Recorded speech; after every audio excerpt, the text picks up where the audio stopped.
914-636-9847. Don't forget the last four digits spell WVIP. So it's 914-636-WVIP. Welcome back, Brother Jerome. Yes, sir. Yes. On again. Yes, indeed. And of course, I see your passion for the mission that you're on. Tell us a little bit more about the Moorish temple, the Federation Moorish Science Temple of America. Is that the only Moorish temple? Is that the only temple following in the teachings of Noble Drew Ali? No, we have. Matter of fact, we have many Moorish temples. We have a lot of self-established temples. You want to get official. You want to get official in the government, so the government will know that we're here. So we have a lot of self temples out there that they just talking. We want to be official in everything that we do, and so. No. Explain to me when you say you want to be official. And everything. You want to be official.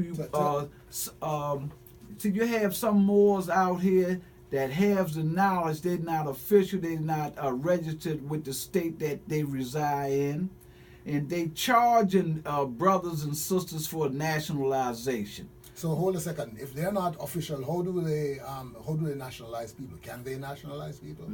Not really. Mm-hmm. Not really, because.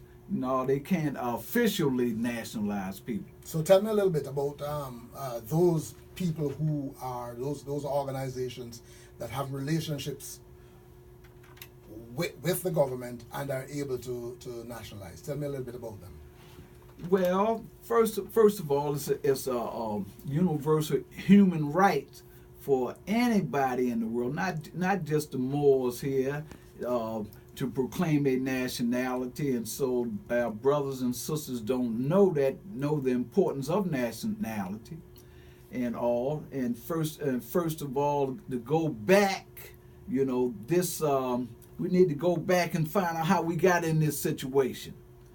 And okay, but before we do that, I'm just trying to set up something for the audience, because I want them to understand what is it that we're talking about here. The way we're presenting it might be a little bit confusing for people. We don't want people to be confused.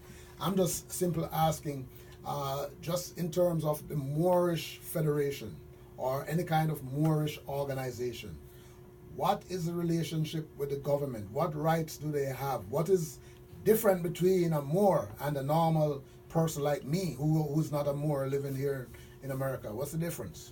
It's a big difference. Like I stated one time before, they can slander you, and you couldn't retaliate because you couldn't tell them who you are. So nationalization deals with identity. We got a brother, Jesse Jackson. He said you somebody, but he ain't tell you who you were. So you still don't know. So it's important to know who you are, where you came from, and where you're going. Other than that, you be in the mix. So having that knowledge, what is it? Are we saying you become nationalized first, then you get information, or you get information first and then nationalize? You find out who you are first and then you nationalize? Right, you get the history. Well, what I would recommend, I would get the history of the Moors and check that out. Because people can tell you anything. You don't want to be no gopher. Go for anything. So you get the knowledge first. If you come out these 3 days, the first day, if we want to nationalize, we're gonna give you a history about yourself. You got 3 days. We're gonna be out there 3 days. You can make your mind up. And after all these years, the youth, they call themselves yos. They might be a yo-yo this next 10 years and never can tell what they're going to be. I remember brothers calling himself Hog Mars, Then once he woke up, he said, stop calling me Hog Mars, part of the swine and so forth. So it's important to know that, because if you're going to make a political move, you must know who you are. They're not, Now Obama, they say he wasn't the first president, but he knew who he were. His father was a Kenyan. They come from Kenya, so he in America, he was a Kenyan American. You know, which one of the greatest histories in the world.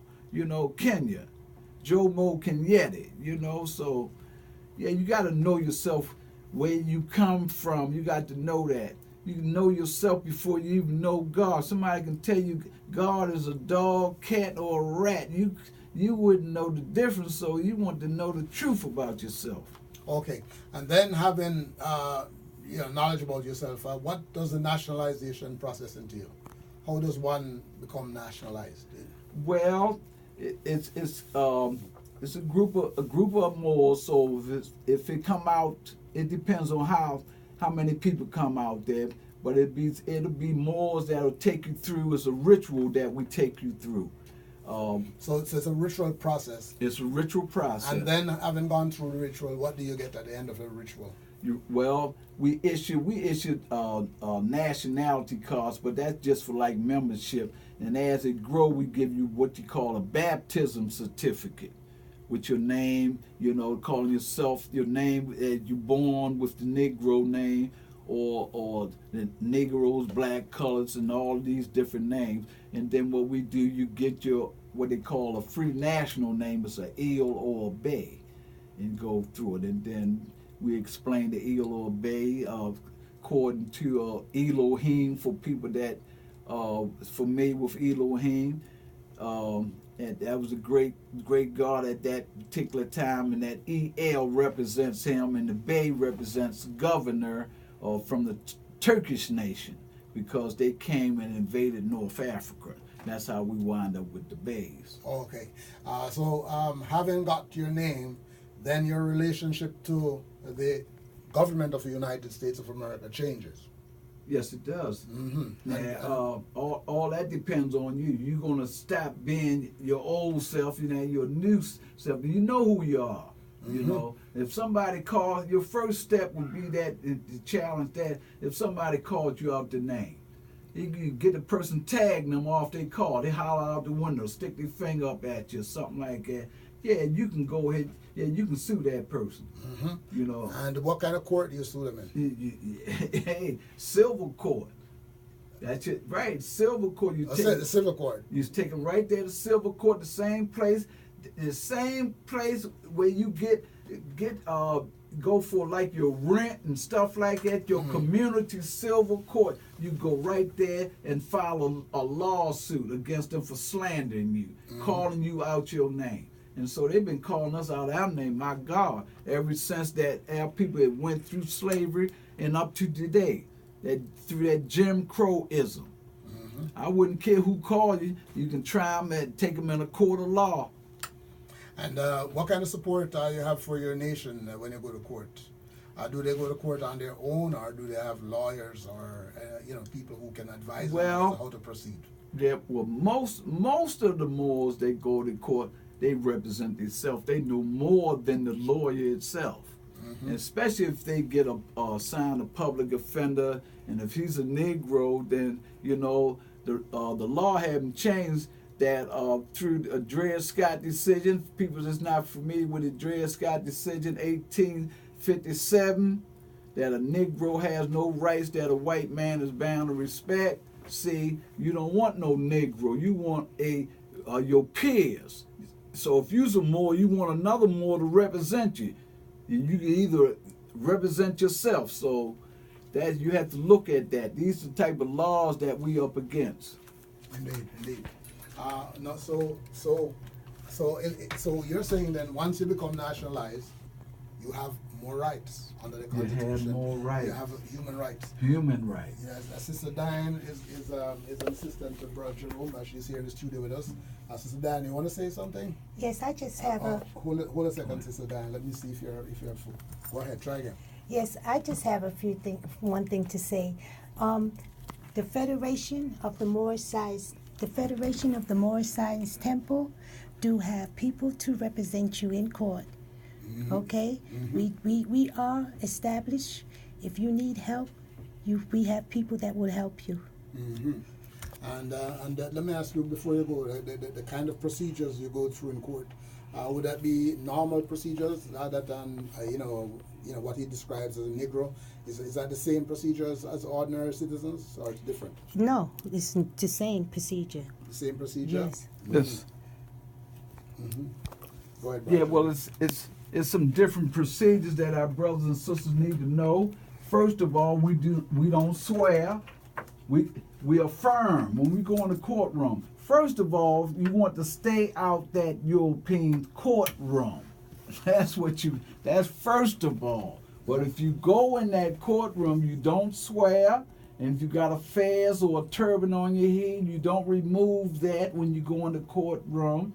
So you're standing on your grounds and all. So first of all, they can't really try you because they're not your peers. In other words, they're not your equal. Mm-hmm. And all. So if you know that, that keeps you out of the court of law. What we want to establish is self-determination, our own courtroom. If we did something here, where I'm saying this country, of course,